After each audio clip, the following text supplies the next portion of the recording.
What's up, everybody? Today, I wanted to share a little bit about my coach himself, John Kitchens. Wanted to share with the real estate community and everybody out there some of the lessons I've learned from him and some of the good stuff that will help you in your real estate career. If you're a realtor or sales career, if you're in any sales industry, listen to what he's got to say. This is a recorded content from a couple weeks ago. John has been a true friend and coach to me for years and years. So I'm going to bring his presentation online. If it gets caught up, I'm going to be here. I'm going to pause it and talk a little bit more. If you guys like what you see and you like what I've been doing, sharing this information, leave some comments. If you got questions, leave comments as well. Other than that, let's get going.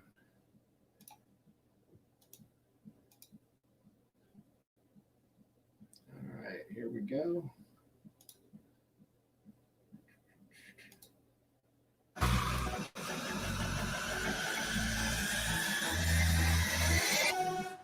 John Kitchens is the most sought after systems and processes coach for real estate agents that want to build a business. John helps people become the best versions of themselves.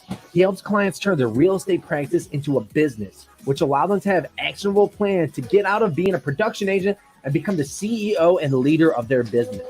Breaking apart goals into actionable systems and processes is what defines him. Whether it's an Ironman finish, creating organizational structure, or self-leadership principles through his consistency and daily disciplines and habits, he helps identify and focus on the details that are vital and will lead to success and make big things happen. His experience and broad perspective in all the business dynamics allows him to bring clarity no other coach can. John has created the structure, systems, and processes to take two separate real estate practices to 7-figure plus revenue businesses. He has also looked under the hood of over 500 top producing real estate agents' businesses to identify every constraint and obstacle you could possibly have. With over 10,700 one-on-one coaching sessions and over 6,200 hours of one-on-one coaching, there is no situation that he hasn't seen or been able to overcome or accomplish. He wants to create awareness for people to realize the impact everyone is having and the footprint they are leaving. We never know who's watching, so we always want to model the behavior we want to instill in those we are leading, whether it's family, friends, team members, it doesn't matter.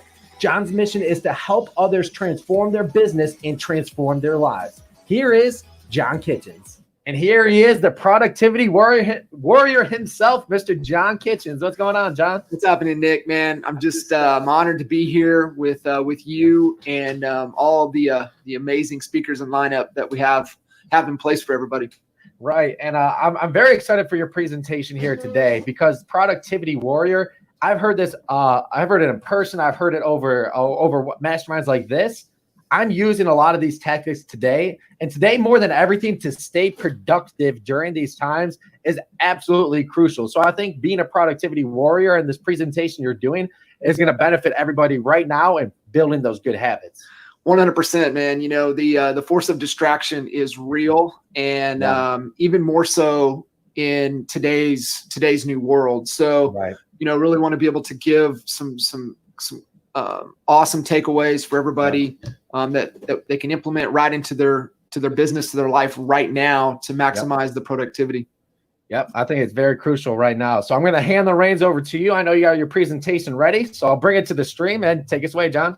You got it, brother. So, you know, who the heck is this John Kitchens guy, and why should I listen to him? And, you know, for me, everything kind of starts right there, right? You know, perfect day. Obviously, as you guys have, you know, get to listen to Miss Holly, you'll understand why, you know, she's definitely the better half here. So, you know, for me and really my story and how I got started, you know, college dropout, you know, moved out to California, lived with my aunt out there at a semi-private resort, which became my college.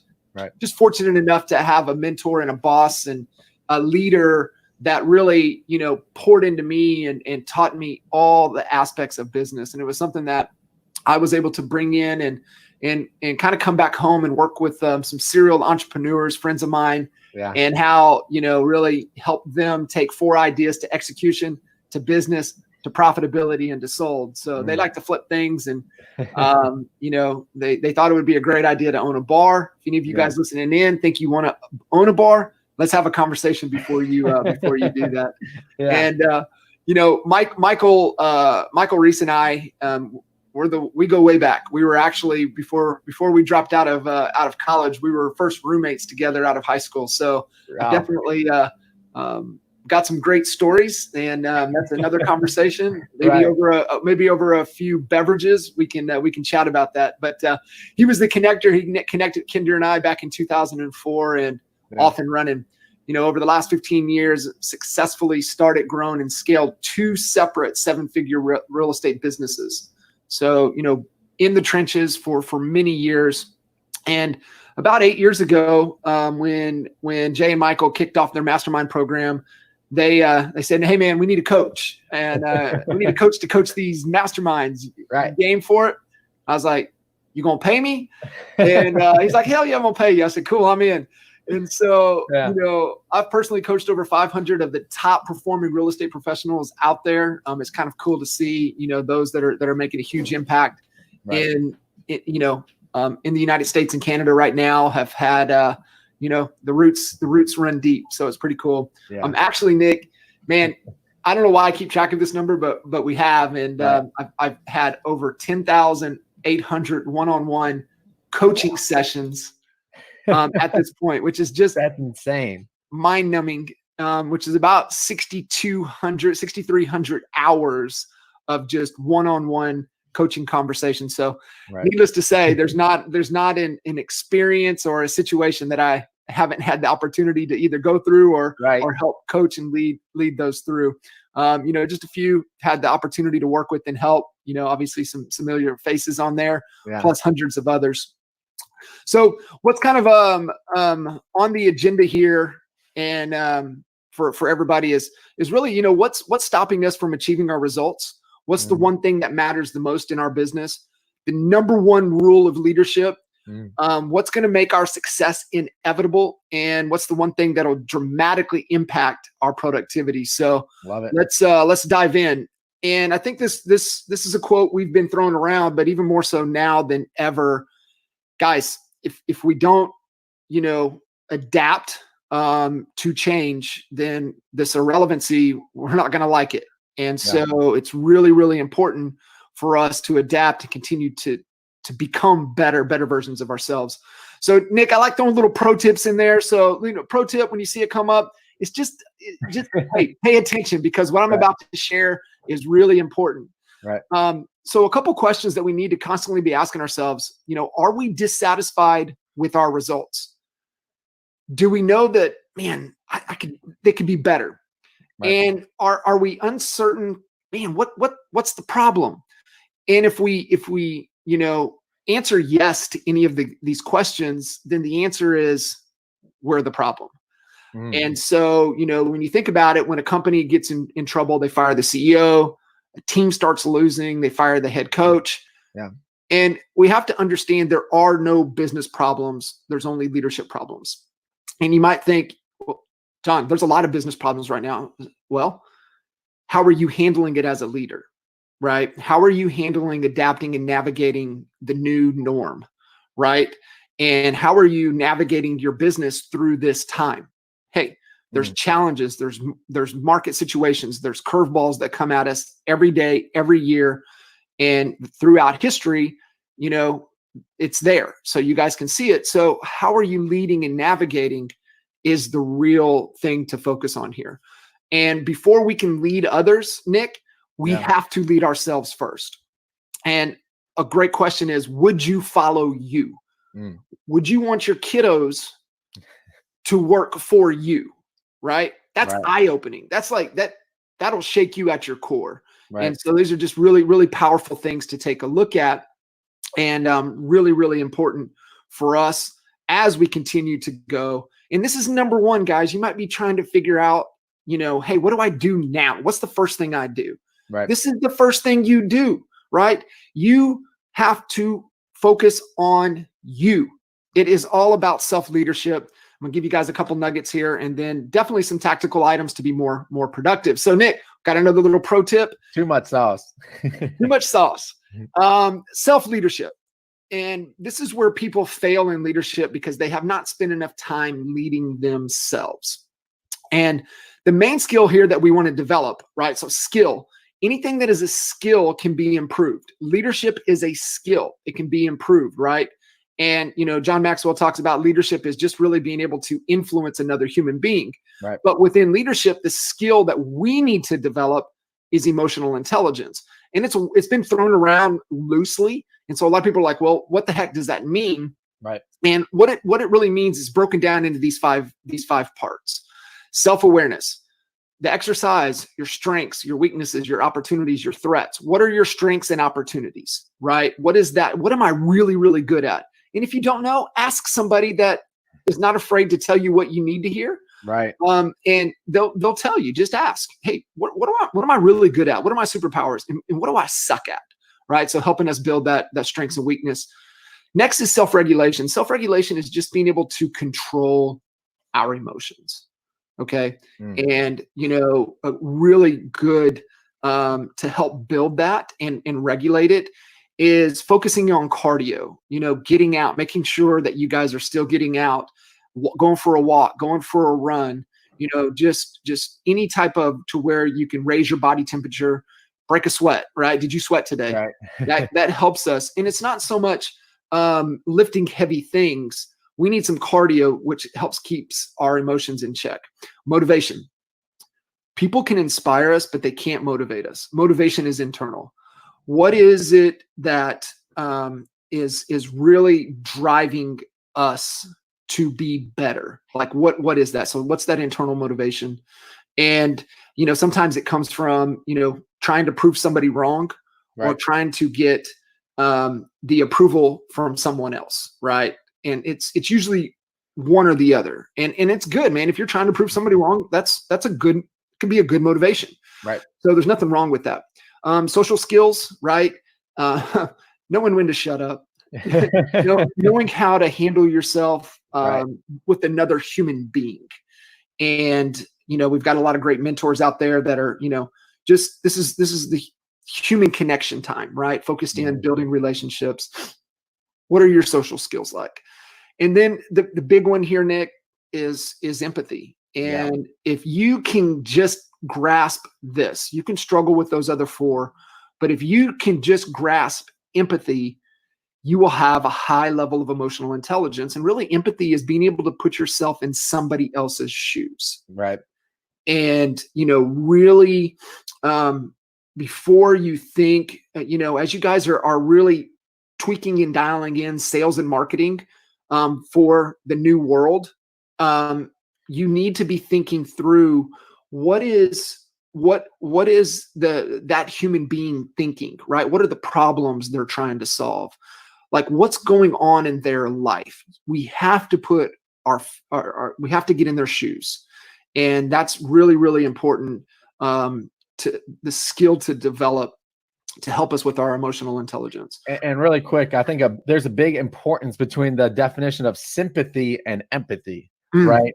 So sympathy, it's more so, I just feel bad for your situation, where empathy is putting yourselves in their shoes and trying to relate to their situation. So I just wanted to because that's something that I see all the time. It's like feeling bad. You're almost speaking down upon someone instead of trying to put yourselves in their shoes and truly feel what they're feeling. I love that. It's a great distinction. Thank you for adding that. That's really, really powerful. Yeah. And the biggest thing here too for us is to make sure that we're living in alignment to our values.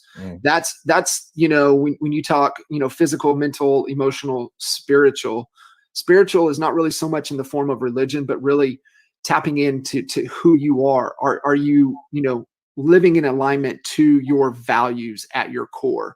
And, when we've all met those people who are like, man, something's just off with that dude. Yeah. And usually what that is that that person's not being true to who they are. They're not living to their values. Wow. So really doing a big check, really checking in with ourselves, spending some time knowing what our values are, and are we living in alignment to that? It's really, really critical for us moving forward. And this is a principle that a lot of you guys are really familiar with, right? These are the skills, the things that we need to be aware of and develop. And this is just a great principle, Nick. I mean, you guys, I feel like everybody in the 216 has a 100-0, right? You guys have done a great job at spreading this. And really what it is, it's just extreme ownership. It's taking 100% responsibility for everything and zero excuses. And when you really start to drill deep down on everything, everything is you could have always done more, right? You could have communicated more. You could have, got deeper, you could have had more clear operating procedures, right? You could have done some things. So it's always 100-0. And it's just a great skill and a principle to allow us to be leading ourselves better. And self-leadership is all that matters, Nick. If this is broke, nothing else matters. All right.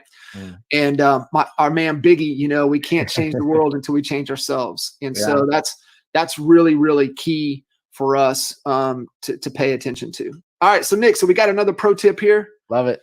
Too much sauce. Too much sauce. So number one rule, right? We got the skills to develop, and the number one rule of leadership is to lead by example. Example is not the main thing in influencing others. It is the only thing. And we have to remember, even more so than now, this is the most transparent time in history, and it's only going to become more transparent, is that you have to remember you're always on stage as a leader. Always. People are watching. Your kids are watching. Your team's watching. You are always on stage. Never forget that. We have to be the most disciplined. We have to be the most positive, and we have to be the most consistent. And these are the three things, Nick, for me as a leader that I focus on each and every day, right? Consistency, positive, disciplined. I'm not naive to what's going on. We're going to talk about the truth. But there's still, can focus on where's the opportunity in every situation. So that's kind of for me when I see positive, it's not some Hallmark card. It really is, what's the real issue, right? What we reveal, we can heal. And that's what we're looking for. And really quick, when you say, if you don't think you're on stage, think about the mentor or somebody that you follow, and you follow them to a T. You see the things that they're doing. There are people out there right now that are doing the same to you. So I think it's very important, like you said, you're always on stage. So that's a great point. Yeah. And, it's a great time to learn. It's a great time to learn for those that are leading well. And it's a great time to learn from those that are leading really poor, right? Something can be that like, man, thank you for showing me that example. So really being able to learn as we go. Personal transformation, it's just about becoming the best version of yourself each and every day. Just the focus to be better. Joe Polish, I would just absolutely love this quote. Life is hard if you live it the easy way. Life is easy if you live it the hard way. Love that quote. Nick, doing this, putting this together for everybody, this is not easy, right? Getting up early in the morning and having, your routines, following your savers, right? That's not easy. That is hard, right? Staying disciplined to exercise, staying disciplined to eat right. And we're going to talk about that, right here, is that your health is your wealth. What if we make it to the top of the mountain, but reach it sick? What's the point? So we need to focus on, the nutrients that we put into not only our mind, but, into our body. And I just love the comparison. If you want to, perform like a world-class athlete, don't you think you better eat like one? Like, if you're a $10 million thoroughbred, right, would you be eating Whataburger? No. On a consistent basis? Right. No, you wouldn't, right? So, you just have to be thinking about that as what we're doing to perform at the highest of levels. Obviously, exercise, make it easy, be consistent. And it's a bonus if you can make it fun. But I love this. You don't have to like it. I hate it every early morning workout, but I liked being a world champion, right? Like for me, right, Nick? I do not like riding the bike. I do not like running. But swimming those laps. Swimming those laps, but I sure love being a 2-time Ironman finisher, right? Right. So it's just understanding those things. You don't have to like it. but there's so much power and benefit in it, and it allows us to be the most productive as possible. And sleep, right? I remember young, I'll just sleep when I'm dead, right? How much do I really need? We need more than what we think. That's the answer. I think everybody kind of has their rhythm. Holly got me the Aura ring, and it's been my favorite device because it lets me know how much sleep I'm getting, resting heart rates. Like, it's just such a key metric to be paying attention to. Yeah. And especially now when there's so much time of uncertainty, we have to remember to sleep. Yeah. And I'm okay with that, right? You got the 5 a.m. clubs, the 4 a.m. clubs. How about the 9 p.m. club, right? Right. Go to bed, get some sleep. It's really powerful. Yep. And when times get tough, get a coach. You can't do it all on your own. Like, I was trying to figure out my first Ironman on my own. And I got about 3 months out and I was like, I can't figure this out. Yeah. I had to get a coach, right? In your business, when you're trying to figure things out, get a coach. It's like one of the greatest investments that you can make. Right. And on top of all else, I love, this is like one of my favorite quotes by Elizabeth Gilbert. The golden rule, as we all know, is to do unto others as you would have them do unto you. But the platinum rule is just don't be a douchebag. Be nice. Yeah, right. All right. So Nick, it's direction, it's alignment, and it's commitment, right? That's the power, right? We have to be moving in a known direction. We have to be aligned in our thoughts and focused, and we have to commit. So let's kind of transition over here into really what is that success structure to become a productivity warrior. And Nick, I just want everybody to really understand, like, productivity is about getting results, but that doesn't matter if you're not focused on you first, right? It's you have to put the oxygen mask on first. Why? Right. If you can't take care of anybody else. You are not going to be productive if you don't take care of yourself first. And everything rises and falls on leadership. Yeah. That's why that's number one. So inevitability thinking is about creating the conditions so that success becomes inevitable. And, a great example is, thinking through all of the things that handle your objections, right? Before, when we could go to the gym, it was like, hey, I struggled. If we had an accountability partner, we would more likely show up. Right. But if we still struggled, what if that person came to pick us up and take us to the gym, right? So there's some things that we have to just think through, is that how are we going to make things that are just this just happens. Yep. And that's the mindset, that's the thinking that we want to have. So got about 10 minutes, by the way.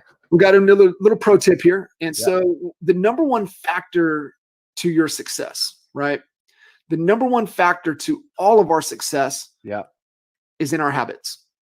It is the little details that are vital. Little things make big things happen, John Wooden. And, when Coach Wooden would start the season, they won 10 national championships. And the very first thing they did at the very first practice of every season was they focused on putting their socks on and lacing their shoes up correctly. And because if you get blisters on your feet, you're not able, you're not taking care of yourself. Then it's a little thing that could be a big problem. So that's the power, right? Focusing in on our habits. So Nick, 168 hours is what we have in the given week. And I said the force of distraction is real, even more so now. Before kind of everybody's going into this virtual world, right? 20 to 30 hours was spent on distractions. I can only imagine what that is right now. And so if you take 168 and you back out showers and taking care of yourself and sleep, that leaves about 100 hours for all of our equities, right? Families, relationships, our health, our business. And so if you just go 50-50, 50 on work, 50 on everything else, 20 to 30 hours of distraction. And it's even more now. Where is it coming from? What is it taking away? So we really have to fight off the force of distraction, and we have to get really clear on what it is we're trying to accomplish. So we have to really be paying attention to what is the best use of our time right now. What are the high leveraged activities, personally and professionally. Great little exercise to go through, Nick, is the productivity pyramid, and really start to think through the top of the pyramid. What are those high lifetime value activities, right? Savers, relationships, eating right, taking care of ourselves, doing those things. High dollar value activities are what are you doing that's the highest leverage of your time. In real estate, Right. there's only a handful of things, right? Prospect, pitch your offer, negotiate deals, Yep. maybe show some properties, sales and marketing activities. Those are all high dollar value activities. Low dollar, paperwork, just courier stuff, administrative stuff. Those are all low dollar value activities. And then real simple, low lifetime is just the opposite of the top. Yep. And our goal is go back to the emotional intelligence and knowing our strengths, and what are we naturally gifted at. And when you look at those things, there's only one or two. And how can we get those to overlay the high lifetime value and the high dollar value activity, right? Can you imagine spending 85, 90% of your time just on those handful of things? What would our lives look like, right? And that's the constant pursuit of being better. Nick, this is our 9-box. So this kind of breaks down low skill, high skill. We can get a copy of this out to everybody. It just breaks down the functions within the real estate industry. What makes the most money? What's the highest skilled, highest value, all the way down to low skill, low value. I don't want to dive into this. We can get a copy out to everybody if whoever would love to have that. Yep. And either you run the day, Nick, or the day runs you. And so, last little pro tip here, and give you guys some final things as we're wrapping up. Yeah. The number one important thing that we need to really be paying attention to right now is, especially moving to a virtual world. For us, Nick, this is norm for the last 2 years. This is kind of us, but it's not the norm for everybody. So the number one thing that you can do right now is really get clear on your agreements versus just having expectations. Anytime that we have an expectation with another human being, we're going to be let down 100% of the time. This is the opportunity to refocus in on our agreements, get crystal clear. Like what are our current roles and responsibilities? Right. What's that key measurement of success? Because when you're virtual, there's a lot of other distractions, right? Go do some laundry. Hey, I may go take the dog out, right? I'm gonna go in and make me a sandwich. I'm gonna go grab a snack, right? There's just these other things pulling at us. So with ourselves and with our team, we want a clear agreement of success. And that's how you measure in a virtual environment.